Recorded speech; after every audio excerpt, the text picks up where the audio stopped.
Ashamaa kan jirtu guyyaadhaa kanas deebi'ee dhufee jira. Raqamni kan dhufe Grade 10 Physics Unit 2 paartii lammaffaati jechuudha.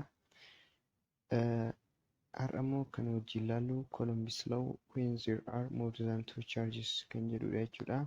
Kana qofa osoo hin taane electric potential difference fi electric potential energy maal akka ta'an viidiyoo kana keessatti kan wajjin ilaallu ta'a jechuudha. Columbus Law when there are more than two charges jechuun seera Kolombii yommuu chaarjonni lamaa ol jiran haala kamiin hojjechuu dandeenya yookiin humni isaan jidduutti argamu haala kamiin shallagamuu danda'a kan jedhu wajjin ilaalla jechuudha. Jalqaba irratti paartii dabre keessatti akkuma ilaallee turre seera Kolombii keessatti yommuu chaarjonni lama jiran Q1 fi Q2 yoo jiraatan jechuudha. Yommuu raadiyeesii yookiin fageenya R jedhamu addaan fagaatanii jiranitti humni isaan jidduutti uumamu hariiroo kallattii chaarjota lamaan wajjin akka qabuu fi hariiroo alkallattii immoo yookiin inverse relationship raadiyeesii iskeerii wajjin akka qabu ilaallee turre jechuudha. Kana jalatti yookiin mata duree kana jalatti kan ilaallu immoo yommuu chaarjiin sadaffaa jiraate yoo maal fakkaata kan jedhudha jechuudha. Yoo chaarjonni lama ol jiraatan jechuun yoo chaarjiin sadii jiraate haala kamiin humna isaan jidduutti uumamu shallaguu dandeenya kan jedhu ilaalla jechuudha. Yoo chaarjiin sadaffaan jiraate chaarjii 1, 2 fi 3tu jira jechuudha. Raadiyeesiinis lama jechuudha. Fageenya chaarjii tokkoffaa fi lammaffaa jidduutti argamu R1 fi fageenya chaarjii lammaffaa fi sadaffaa jidduutti argamu R2 jennee raadiyeesii lamatu uumama jechuudha. Kanaaf humni isaan jidduutti uumamu haala kamiin shallagama kan jedhu wajjin ilaalla jechuudha.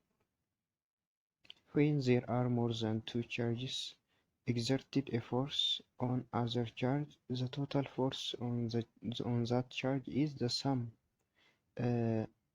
of their size, the sum of individual forces taking into account both their size and direction jechuudha. Yommuu chaarjonni lama jiraatan chaarjonni lamaan kunniin chaarjii isa sadaffaa irratti yommuu humna dalageessan jechuudha. Yeroo kana humni nu shallagnu humna tootaalitii jechuudha. Humni tootaalii kunis the sum yookiin ida'ama humna chaarjota lama gochuudhaan adda addatti erga shallagneen booda ida'ama isaanii ta'a jechuudha. Humni isaan jidduutti uumamu. Yeroo haala kanaan shallagnu immoo saayizii isaanii yookiin maagniitiidii isaaniitii fi kallattii isaanii yookiin daayirekshinii konsider gochuu qabna jechuudha.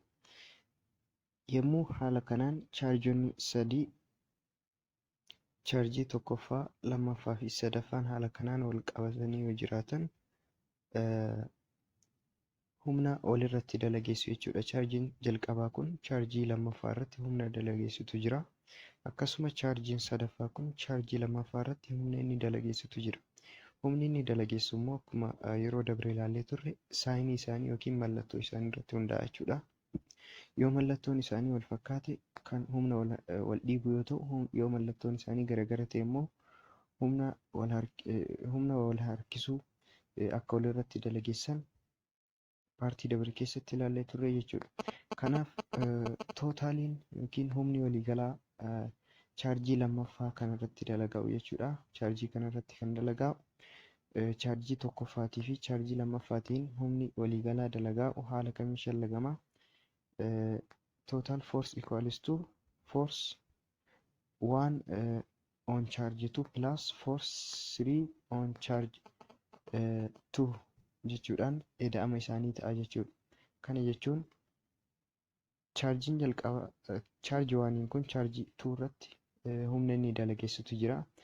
Isa kana force 1 2 jennee shallagnaa jechuudha. Force 1 2 erga shallagneen booda immoo forsiin chaarjiin sadaffaa chaarjii lammaffaa irratti dalageessus force 3 2 jennee shallagnaa jechuudha. Kana booda total forsiin kenna ida'ama humna kanneen lamaanii ta'a jechuudha. Humni kanneen immoo foormulaa akkamii akka fayyadamnee shallagnu paartii dabre keessatti ilaallee jirra. Innis isa kana jechuudha. Total forcing kenna equals to force 1 on charge 2 kan inni dalageessu jechuudha. Foormulaa kana fayyadamnee erga shallagneen booda humna chaarjiin sadaffaa chaarjii lammaffaa irra dalageessus erga shallagneen booda ida'ama isaanii ta'a jechuudha. Humni waliigalaa kenna. Akkasuma immoo inni kun yoo sarara wal fakkaataa irratti chaarjonni wal qabatanidha. Sarara wal fakkaataa irratti yoo chaarjonni wal qabatanidha. Yoo kan perpendicularidhaan wal qabatan hoo maal fakkaata? If they are in perpendicular we do in the same way, means we calculate in the same way. Yoo perpendicularly ta'an karama wal fakkaataadhaan shallagna. Haa ta'u malee perpendicularidha waan ta'eef maal fayyadamna? Pythagoras theorem fayyadamna jechuudha. Pythagoras theorem akkuma beektan c square equals to a square plus b square kan jedhu jechuudha. Innis c square equals to under radical of a square plus b square ta'a jechuudha. Kanaaf Pythagorasii kana fayyadamuudhaan jechuudha kan shallagnu.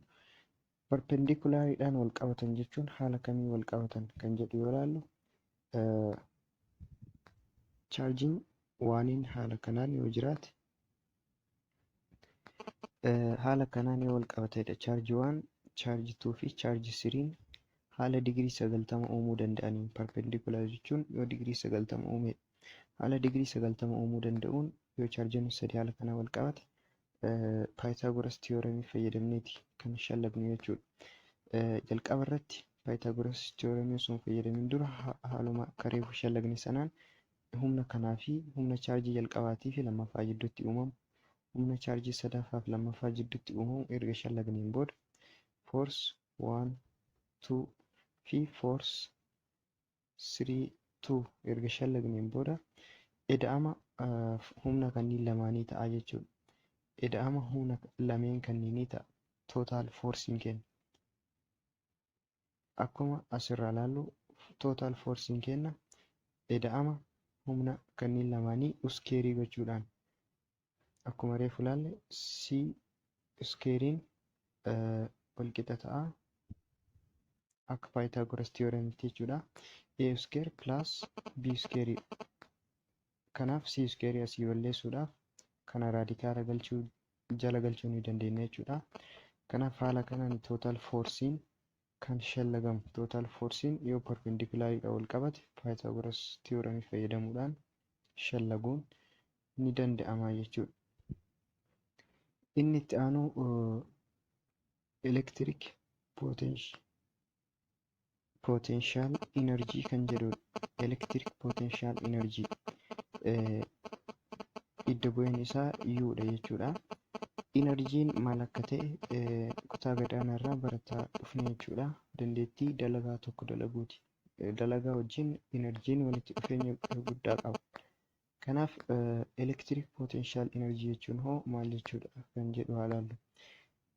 Electric potential energy jalqaba irratti vector quantity dha jechuudha. Enerjiin kamiyyuu vector quantity dha yookiin kan dhabeedha jechuudha. Kanaaf electric potential energy jechuun the electric potential energy of a charge is the energy it has because of its position. Potential energy akkuma kanaan dura kutaa 9 fi sanii gaditti ilaalaa turretti jechuudha. Potential energy sababa taa'umsa qaama tokko irraa uumamuudha jechuudha. Enerjii qaamni tokko sababa position isaatiif qabaatudha jechuudha. Yoo waa'ee elektirikiitti dhufnu immoo electric potential energy yoo ilaallu jechuudha. Enerjii sababa positionii chaarjiin tokko chaarjii biraa wajjin qabuutiif enerjii isaan jidduutti uumamuudha jechuudha. The potential energy of charge Q1 potential energy yookiin anniisaan kuufamaa chargii Q1 fi relative to charge Q2 chargii isa biraa Q2 jedhamu yoo wal biratti jiraatan relative potential energy isaan jidduutti argamu akkasuma distaansii r yoo addaan fagaatan fageenya r jedhamu yoo addaan fagaatan kan ittiin calculate goonu U equals to U jechuun potential energy yookiin anniisaa kuufamaati jechuudha. Adda ba'iisa equals to K Q1 Q2 over R jechuudhaan shallagnaa jechuudha. Potential energy equals to K Q1 Q2 over R jechuudhaan shallagna. Kanaaf formulaan potential energy kana fakkaata jechuudha. Potential energy sababa charging tokko sababa position isaatiif qabaatudha jechuudha. Energy sababa charging tokko sababa position isaatiif qabaatudha jechuudha. Kanaaf potential energy gabaabinaan kana fakkaata jechuudha. Itti aanee immoo kan jiru electric potential yookiin denoted by V dhaan kan bakka buufame kana jechuudha. Electric potential jechuun immoo maal jechuudha kan jedhu ilaallu. Electric potential yookiin absolute potential jennee waamuu ni dandeenya jechuudha. Maal jechuudha kan jedhu yoo ilaallu immoo the absolute potential at point A is a work done in carrying a test charge from infinity up to a point A is given by formula kana shallagamaa jechuudha. Potential absolute potential yookiin electric potential kan jennuun kun dalagaa dalagameedha. Dalagaa test charge tokko infinity irraa yookiin pointii ta'e wayirraa pointiin kenna infinityidha. Infinityidha jechuudha pointiin kenna. Infinity irraa hanga iddoo A jedhamu tokkotti dalagaa chargii kana achi fiduudhaaf dalagaan dalagame maal jedhama? Absolute potential jedhama jechuudha. Test chargii tokko infinity irraa gara pointii ta'e wayitti fiduudhaaf dalagaan dalagame absolute potential yookiin electric potential jedhama jechuudha. Kanaaf absolute potentialiin akkamitti shallagama kan jedhu yoo ilaallu immoo electric potential or absolute potential at a point is the electric potential energy divided by charge. Electric potential kan jennuun V dhaan kan bakka buufamu kun walqixa ta'a potential energy hiruu chargeeti jechuudha. Potential energy kan amma ilaalle kana jechuudha gubbaarratti potential energy over charge is equals to what? Electric potential ta'a jechuudha. Kanaaf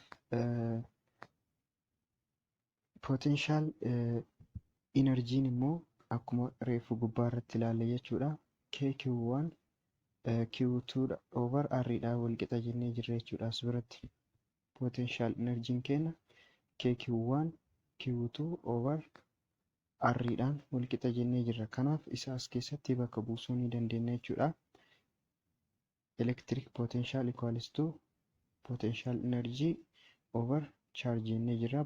Bakka potential energy Q1 Q2 over charge yookiin Q jechuu hin dandeenya jechuudha. Kanaaf Q tokko yookiin charge tokko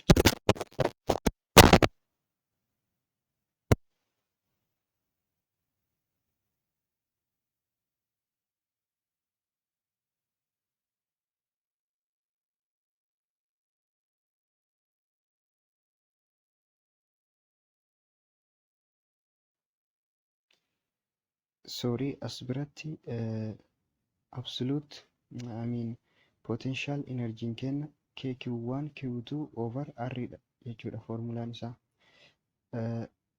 Charge immoo as jalaa qabna jechuudha over charge. Kanaaf charge kana ol baasnee ittiin baay'isuu ni dandeenya jechuudha. KQ1 Q2 over R times Q asin jiru kana ol baafne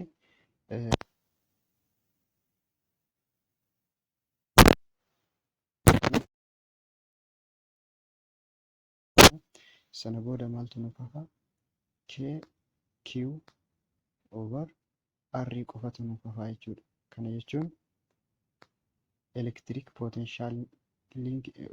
potentialiin yookiin absolute potentialiin keenya KQ over R dhaan wal qixaa jechuudha. Formulaan inni ittiin shallagamu isa kana ta'a jechuudha.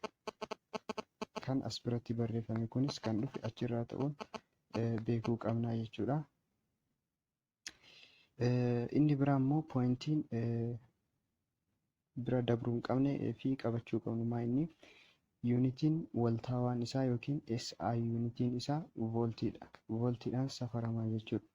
Maaliin potential electric potential yookiin absolute potentialiin keenya vooltiidhaan safaramaa jechuudha.